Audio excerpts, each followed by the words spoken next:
Hello बच्चों, स्वागत है आपका द एवन एकेडमी पर। मैं हूं आशुतोष और हम पढ़ रहे थे फिजिक्स में हम पढ़ रहे थे क्लास 12th का मैग्नेटिज्म, है ना। मैग्नेटिज्म में हमारा कुछ टॉपिक हुआ था और लास्ट टॉपिक में हमने क्या पढ़ा था, चलिए आगे बढ़ते हैं। लास्ट टॉपिक में हमने देखा था कि कोई अगर फाइनाइट लेंथ की हमारे पास करंट कैरिंग वायर है, कोई भी नाम था ए बी, इससे परपेंडिकुलरली किसी फिक्स डिस्टेंस p पर अगर हमको b की वैल्यू निकालनी हो, मैग्नेटिक फील्ड b की वैल्यू अगर निकालनी हो तो b की वैल्यू हमारी क्या आती थी, b आता था mu not upon 4 pi into I upon R sine phi one plus sine phi two. यही आया था, जहां फाई वन और फाई टू क्या था, फर्स्ट एंड से एंगल फाई वन था और सेकेंड एंड से एंगल क्या था, फाई टू था। यही था ना। अच्छा, इसमें एक और जरूरी बात है, अगर हमारा जो करंट कैरिंग वायर है, इफ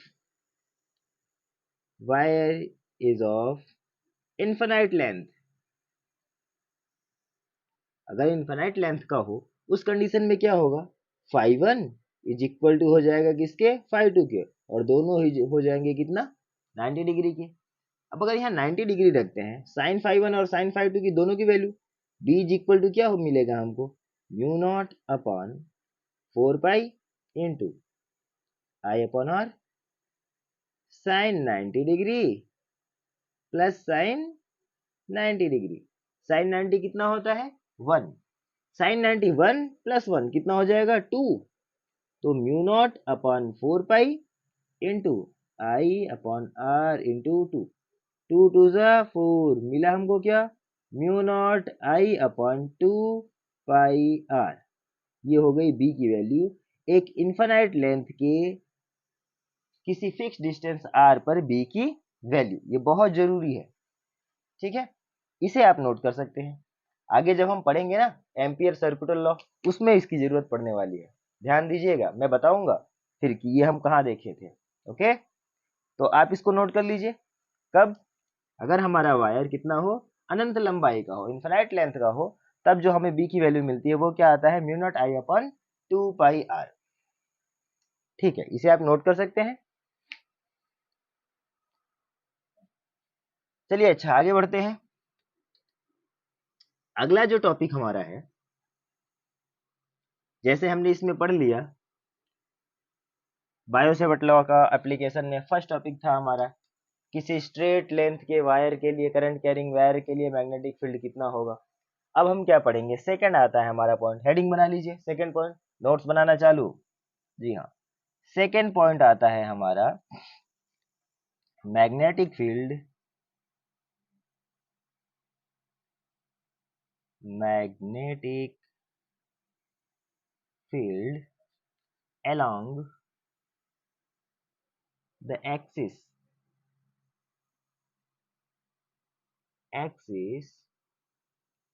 of current carrying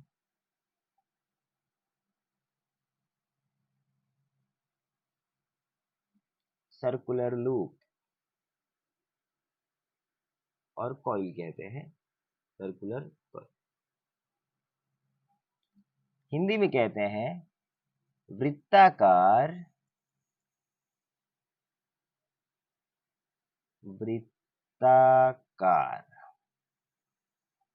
वृत्ताकार कुंडली के लिए, कुंडली के, कुंडली के अक्ष के अनुदिश, अक्ष के अनुदिश चुंबकीय क्षेत्र, चुंबकीय क्षेत्र, ये हो जाएगा हमारा हेडिंग। ओके, चलिए समझते हैं अब इसके इमेज को। तो हमने कंसिडर किया कि हमारे पास एक सर्कुलर कॉइल है कंडक्टर का, चलो ये हमने मान लिया कि हमारे पास एक कंडक्टर का सर्कुलर कॉइल है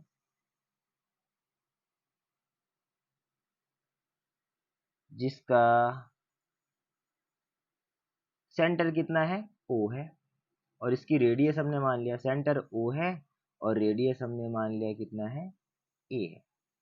इसका रेडियस A है और सेंटर O है। इसके सेंटर से किसी x डिस्टेंस पर कोई पॉइंट P है जहां हमको क्या निकालना है, B की वैल्यू निकालनी है। मैग्नेटिक फील्ड B की वैल्यू हमको यहाँ पे फाइंड करना है। चलो B की वैल्यू हमको यहाँ पे फाइंड करना है, ठीक है। हमने मान लिया कि इस कॉइल में करंट फ्लो हो रहा है और करंट की वैल्यू क्या है, I। तो ये जो करंट फ्लो होगा फर्स्ट हाफ में नीचे की ओर जाएगा और सेकेंड हाफ में मान लेते हैं डायरेक्शन ये है तो I ऊपर की ओर होगा। फर्स्ट हाफ साइकिल में नीचे की ओर जाएगा और सेकेंड हाफ में ऊपर की ओर, ऐसे ऐसे घूमेगा गोल गोल गोल गोल, ठीक है। अच्छा मान लेते हैं इस पे अब हमें क्या देखना होगा, अगर हम लगा रहे हैं बायो सेवर्ट लॉ तो हमको एक छोटा सा लेंथ कंसिडर करना होगा। तो हमने मान लिया इस लूप पर एक छोटा लेंथ है ये dl, dl की वैल्यू का नाम रख लेते हैं चलो ab। ab एक छोटा लेंथ है dl। अच्छा dl से p का डिस्टेंस हमने कंसिडर कर लिया, dl से p का डिस्टेंस, dl से p का डिस्टेंस ये हमने रख लिया r, ओके। तो फर्स्ट हाफ के लिए अगर देखें, अच्छा ये जो r डिस्टेंस हमने ले लिया है ये रेडियस से कितने अंश का कोण बनाएगा, 90 डिग्री का। क्यों, क्योंकि एक टेंजेंट का काम करेगा सर्किल पे और टेंजेंट हमेशा रेडियस के साथ कितने डिग्री का कोण बनाता है, 90 डिग्री का। और इस एंगल को मान लिया हमने थीटा, ठीक है। ये बस मानने वाली बातें हैं। अच्छा अगर फर्स्ट हाफ साइकिल के लिए देखें तो बी की वैल्यू जो निकलेगी उसका डायरेक्शन किधर होगा, तो राइट हैंड पॉम रूल से देख लें, दाहिने हाथ की हथेली का नियम। अगर करंट के डायरेक्शन में हम अंगूठे को रखें और पी के डायरेक्शन में उंगलियों को रखें तो जो हथेली से धक्का देने का डायरेक्शन होता है, फोर्स लगाने का डायरेक्शन, वो किसका होता है, बी का।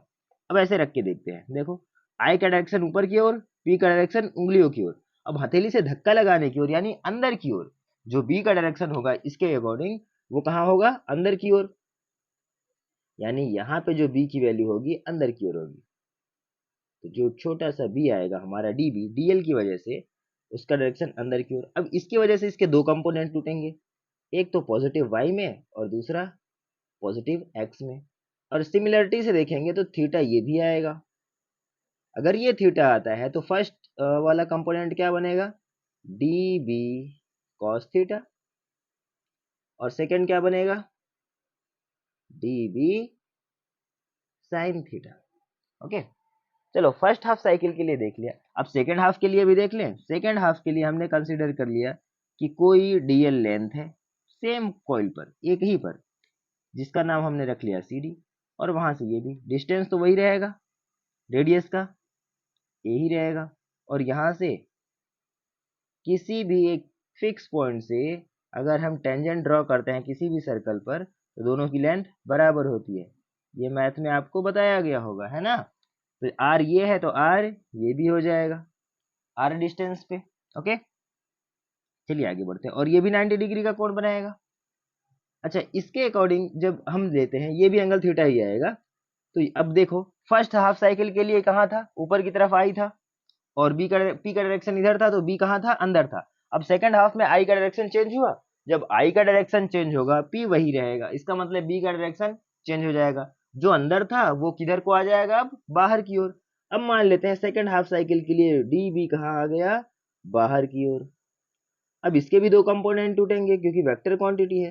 तो पहला टूटेगा हमारा नेगेटिव वाई एक्सिस पे, जिसकी वैल्यू क्या होगी, डी बी कॉस थीटा, क्योंकि सिमिलरिटीज देखे तो ये भी थीटा ही आना है। और दूसरा जो टूटेगा इसी डायरेक्शन में, D B sine theta, positive X axis में। अब हम देख रहे हैं दो कंपोनेंट जो है डी बी कॉस थीटा और डी बी कॉस थीटा एक दूसरे के अपोजिट है, यानी ये एक दूसरे को कैंसिल आउट कर देंगे डायरेक्शन के हिसाब से, ऊपर वाला नीचे को कैंसिल आउट कर देगा। यानी जो हमारा बेसिक वैल्यू बचेगा वो किसका बचेगा, डी बी साइन थीटा वाला कंपोनेंट का बचेगा, है ना। तो हमको जो भी बी की वैल्यू चाहिए वो कौन सा निकालना होगा, डी बी साइन थीटा। इसका मतलब अगर हमको क्या चाहिए, पूरे कॉइल के लिए बी की वैल्यू चाहिए, पूरे कॉइल के लिए हमको क्या चाहिए, b का मान चाहिए, तो हम क्या करेंगे, इंटीग्रेट करेंगे क्लोज सर्कल, ये किसको दिखाता है, ये कॉइल के लिए इंटीग्रेट करेंगे किसको, डी बी साइन थीटा को, है ना, डी बी साइन थीटा को इंटीग्रेट करेंगे। चलिए अच्छा, साइन थीटा की वैल्यू अगर इस ट्रायंगल से देखें, ये ट्रायंगल हमको दिख रहा है, इसका नाम रख लेते हैं कुछ भी, मान लेते हैं इसका है पी डैश ना, तो ओ पी डैश और पी में, ओ पी डैश और पी में अगर हम देखें साइन थीटा की वैल्यू, साइन थीटा क्या होता है, साइन थीटा क्या होता है, थीटा के सामने जो होता है परपेंडिकुलर, परपेंडिकुलर अपॉन हाइपोटेनस, यही होता है साइन थीटा की वैल्यू। तो परपेंडिकुलर अपॉन हाइपोटेनस करेंगे तो ए बाई आर मिलेगा हमको। इसका मतलब कि अगर हम लिखें कि b बराबर हमको मिलेगा integration D B into perpendicular upon hypotenuse A upon R. ऐसा क्यों, क्योंकि साइन थीटा किसके बराबर हो जाएगा, ए बाई आर के बराबर हो जाएगा। चलिए अच्छा, इसको इक्वेशन 1 मान लेते हैं। अब आते हैं, बायोसेवर्ट ने क्या बताया था, बायोसेवर्ट ने ये बताया था कि अगर किसी छोटू से डीएल लेंथ के लिए हम b की वैल्यू निकालें तो हमको छोटा सा b मिलता है db, और वो किसके बराबर होता है, mu not upon 4 pi into I D L sine theta upon R square के, यही होता है। सेम चीज देखते हैं, म्यू नॉट अपॉन 4 पाई तो चेंज नहीं होगा, आई करंट तो आई था, आई हमने कंसिडर किया, डीएल लेंथ था, डीएल हमने कंसिडर कर लिया, थीटा की वैल्यू यहाँ पे कितना है 90 डिग्री, तो थीटा 90 डिग्री रखेंगे, और आर की वैल्यू तो हमारी आर ही है। तो चलो डी बी हमें मिल गया mu not upon 4 pi into I D L sine 90 upon R square. Sine 90 की वैल्यू 1, तो डी बी हमको क्या मिला फाइनली, डी बी हमको फाइनली मिला mu not upon 4 pi into I D L upon R square. इसको equation 2 मानते हैं। अगर इक्वेशन 1 में इक्वेशन 2 की वैल्यू रख दे, जो डी बी की वैल्यू हमारी आई है उसको रखते हैं from equation first and second, from equation first and second हम क्या रख सकते हैं, जो हमें फाइनल बी की वैल्यू निकालनी है उसे देखते हैं। जो फाइनल बी की वैल्यू हमको निकालनी है, बड़ा वाला बी, पूरे कैरिंग वायर के लिए, करंट कैरिंग वायर के लिए, लूप के लिए, तो डी बी इंटीग्रेशन करेंगे किसका, डी बी की वैल्यू क्या आई थी, mu not upon 4 pi into I D L upon R square, और इंटू किसके साथ, ए बाई आर के साथ, इंटू ए अपॉन आर, यही था बिल्कुल।